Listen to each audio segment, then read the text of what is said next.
We provide you the platform to turn your dreams into reality. Give wings to your aspirations with KR Mangalam University. Bharat की water strike से पाकिस्तान घबराया हुआ है। चनाब नदी पर 2 बांधों का पानी रोक दिया गया है और पाकिस्तान जाने वाला पानी भारत ने रोका है।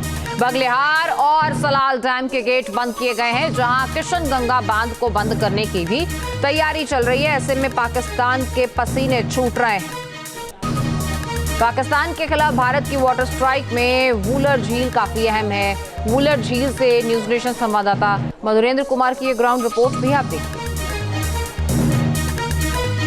सिंधु हो, झेलम हो या फिर चिनाब, पाकिस्तान का पानी रोककर भारत ने तो अभी सिर्फ वॉर का ट्रेलर दिखाया है। अभी तो गोलियां चलनी बाकी है, अभी बारूद गिरना बाकी है, अभी पाकिस्तान के आतंक का मुंह तोड़ जवाब देना बाकी है। लेकिन सिर्फ पानी रोकने से ही पाकिस्तान बिलबिला रहा है। अभी पानी पाकिस्तान नहीं, भारत के हिस्से में रुक रहा है। ये पानी अब दरअसल झेलम से लगे इस वूलर झील में रुक रहा है और इसी तरह के झील, इसी तरह के वाटरवेज, इसी तरह के प्रोजेक्ट और इसी तरह के डैम से रुकने वाला पानी दरअसल पाकिस्तान की बेचैनी को बढ़ाने लगा है। और पाकिस्तान की बेचैनी इतनी बढ़ने लगी है कि आप समझिए कि झेलम के रुके हुए पानी का ही हम आपको दृश्य दिखा रहे हैं।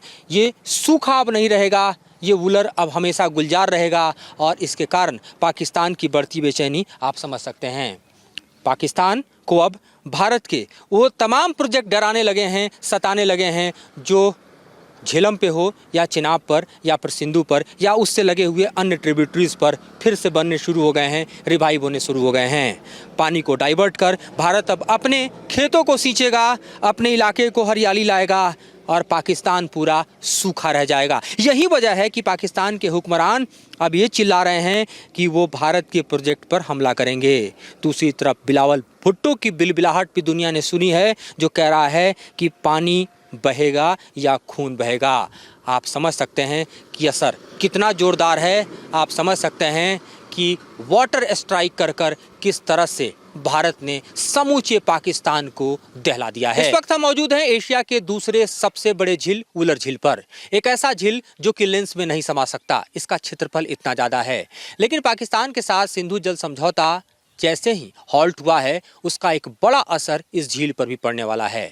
अब इस झील से मिलने वाली झेलम जो है वो सदाबहार रहेगी, हमेशा गुलजार रहेगी, क्योंकि उसका पानी अब पाकिस्तान की तरफ नहीं जाएगा। और इस पर जो तुलबुल प्रोजेक्ट रुका हुआ था, उसका भी जीर्णोद्धार होने जा रहा है। ये समूचा झील आप देखिए तो आप तकरीबन मीलों फैले इस झील को देखते रह जाएंगे। इसमें हम देखें तो तकरीबन रणनीतिक तौर पर जो इंतज़ाम किए जा रहे हैं वो कुछ इस तरह से हैं कि तुलबुल नेविगेशन प्रोजेक्ट को इसमें जिंदा किया जाएगा और इसके कारण होगा ये कि झेलम नदी के प्रवाह को नियंत्रित करके भारत जो है पाकिस्तान की तरफ जाने वाले पानी को रोकने में बड़ी सफलता हासिल करेगा।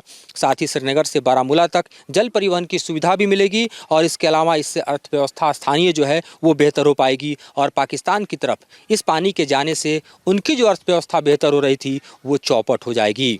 वूलर झील के अगर हम देखें तो साथ में लगे हुए जो जल विद्युत परियोजनाएं हैं वो भी जीवित होंगी। यानी जो पानी भारत से जाकर पाकिस्तान को सिंचित कर रहा था, पाकिस्तान में हरियाली ला रहा था, पाकिस्तान में जीवन दे रहा था, वो अब कश्मीर के काम आएगा, घाटी के लोगों के काम आएगा, यहाँ के जीविकोपार्जन में बेहतर भूमिका निभाएगा। साथ ही नेविगेशन के साथ साथ आप देखिए तो यहाँ लगने वाले जो प्रोजेक्ट हैं ख़ास तौर पे बिजली के, वो यहाँ की खुशहाली में कामयाब भूमिका निभाएगा।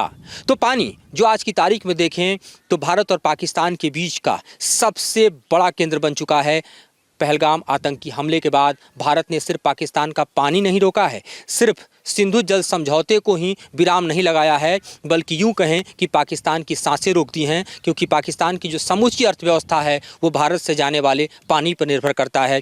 पाकिस्तान की जो समूची अर्थव्यवस्था का केंद्र है वो कृषि है और यहाँ से रुकने वाला पानी जो है उसी की बेचैनी आप देखिए तो पाकिस्तान के हुक्मरानों के ऊपर साफ दिखाई दे रही है कि वो अब पानी के साथ साथ खून की तुलना कर रहे हैं। वो कह रहे हैं कि पानी बहेगा या खून, लेकिन भारत ने तय कर लिया है कि पानी तो कतई नहीं बहेगा, चाहे खून जितना भी बह जाए, और खून सिर्फ दुश्मनों का ही बहेगा, ये भी भारत की सेना ने तय कर दिया है।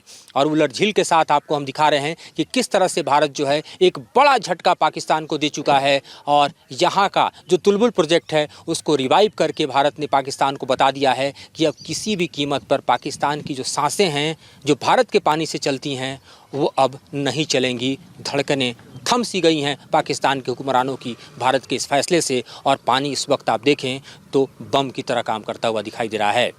हम इस वक्त उस मुहाने पर खड़े हैं जहां पर झेलम बांदीपुरा में मिलती है एशिया के दूसरे सबसे बड़े लेक वुलर लेक से। ये देखिए तो झेलम का पानी इसी बांदीपुरा से बहते हुए आगे श्रीनगर तक चला जाता है, और यही पानी दरअसल वुलर लेक का भी लाइफलाइन है, वुलर लेक का भी मेन रिसोर्स है। वुलर लेक एशिया की दूसरी सबसे बड़ी मीठे पानी की झील है, जो कि आप देखिए तो लंबी फैली हुई इस पूरे ही घाटी में आपको दिखाई देने वाला जो समूचा क्षेत्रफल है वो दरअसल वुलर लेक का ही है। लेकिन चूंकि झेलम का पानी पाकिस्तान की तरफ चला जाता था और ऐसे में झेलम भी सूखी होती थी और ये वुलर लेक भी गर्मियों में सूखता चला जाता था। लेकिन अब ये वुलर लेक नहीं सूखेगा, क्योंकि भारत ने रोक दिया है पाकिस्तान का पानी, और पाकिस्तान का पानी रोककर भारत ने ये बता दिया है कि सिर्फ दुश्मन को जवाब गोलियों से नहीं दिया जाता, बल्कि अगर परिस्थितिकी साथ में हो, इकोसिस्टम साथ में हो, जलवायु अपने हाथ में हो, तो जवाब पानी से भी दिया जा सकता है। और पानी के लिए तरसने के लिए मजबूर इस वक्त हम देखें तो आपको पाकिस्तान दिखाई दे रहा है। इस वक्त की स्थिति में हम आपको दिखा रहे हैं कि अब इस पानी को रोकने का दो बड़ा फायदा होने वाला है। एक तो फायदा यह है कि आप बांदीपुरा से लेकर श्रीनगर तक झेलम नदी से, नौका से, बोट से या किसी भी तरह के यहाँ पर वाटरवेज से आसानी से सफ़र कर सकते हैं। ये सफ़र सालों भर चलेगा, यानी आपके पास एक समूचा वाटरवेज नेविगेशन वाटर रूट जो है वो बनकर तैयार होगा। दूसरा यहाँ पर मैं आपको दिखा रहा हूँ इस झील की खासियत। ये झील अगर सालों भर रिवाइव होगा तो समूची इलाका डल झील से भी ज़्यादा बेहतर विकसित करेगा, टूरिज्म डेवलप होगा। और यहाँ पर दरअसल आप देखिए तो जिस तरह का आबो हवा है, जिस तरह की जलवायु है, जिस तरह का वातावरण है, जैसा पर्यावरण है, जैसी घाटी है, यहाँ पर जो टूरिज्म डेवलप होगा, ये इलाका बांदीपुरा का अपने आप में देखिए तो विकास की राह पर तेज़ी से रफ्तार पकड़ लेगा।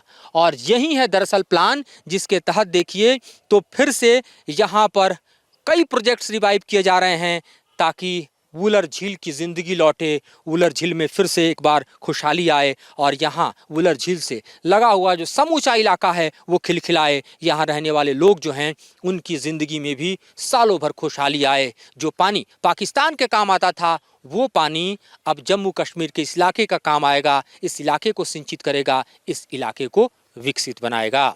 तुलबुल नेविगेशन प्रोजेक्ट को 1984 में इंडिया ने शुरू किया था, लेकिन पाकिस्तान ने सिंधु जल समझौता का हवाला देते हुए इस पर रोक लगा दिया था।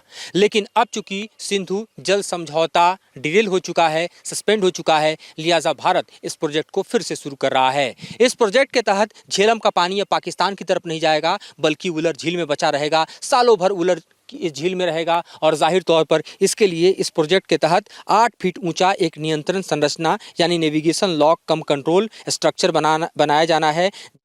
न्यूज नेशन अब व्हाट्सएप पर खबरों के ताजा अपडेट के लिए न्यूज नेशन के इस QR कोड को स्कैन करें।